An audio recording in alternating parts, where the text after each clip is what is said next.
On the 1st of September, the country woke up to a 16% VAT tax on all petroleum products.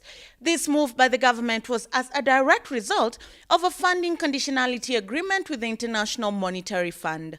This move has been met by resistance from many sectors, and it is for this reason that the Cabinet Secretary, National Treasury Henry Rotich, saw the need to reiterate that the law is still under review, and once consultations are complete, the ministry would give Kenyans the way forward.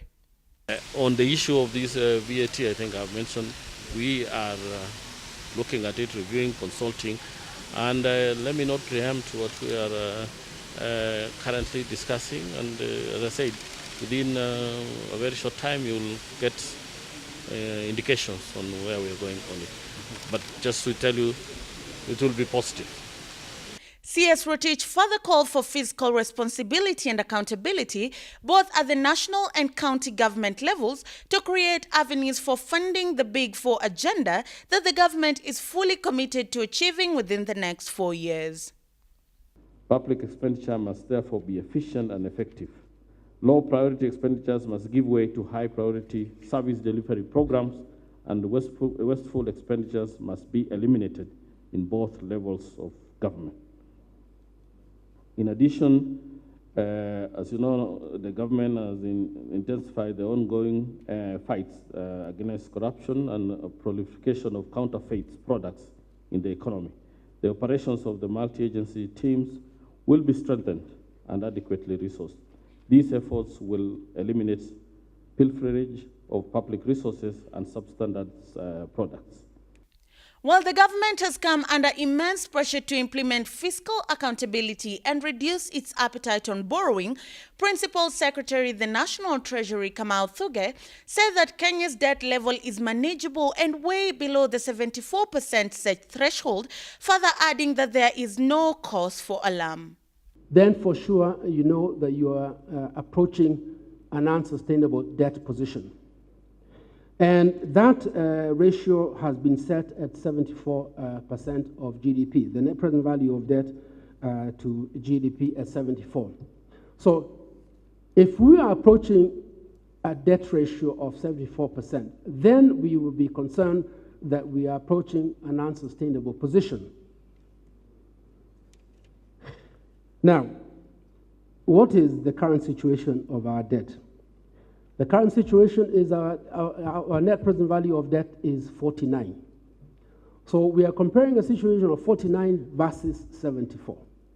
So even on that basis, that there's a threshold that has been agreed internationally that signals that you are moving to an unsustainable position. Using that threshold, we are very far away from that threshold. And in the chart that I just showed earlier on fiscal consolidation, we are actually now reducing our fiscal deficit. Yeah? And as we reduce our fiscal deficit, it means we are accumulating debt at a slower pace. Our economy is growing, and therefore this ratio of 49%, instead of going towards 74, it actually will be going backwards towards 44, 45.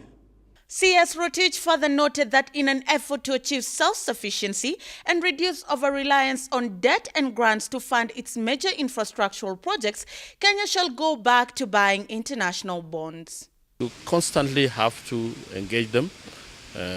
Bonds are also that you have taken, mature, you refinance them and do many other things.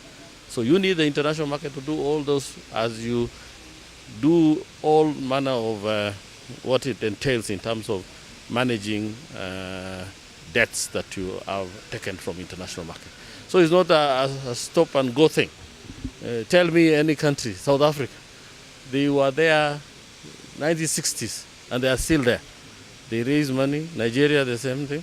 So this issue of Eurobond 1, 2, 3, 4, that's not what you are there to stay, and just like domestic market. Treat it like any other domestic market.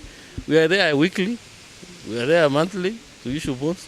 That's what's happened there. So, and you are there for different reasons, not raising new money, sometimes on refinancing or fine-tuning your products there. That's all what it means. So I want you to get that clearly. That is really the idea behind it. That is, and we're also setting the benchmark for the private sector also to issue international bonds. That's why, because if government is not there, how will the private sector here in Kenya access international money so that they don't necessarily have to rely on domestic resources, but they can also rely for money outside there.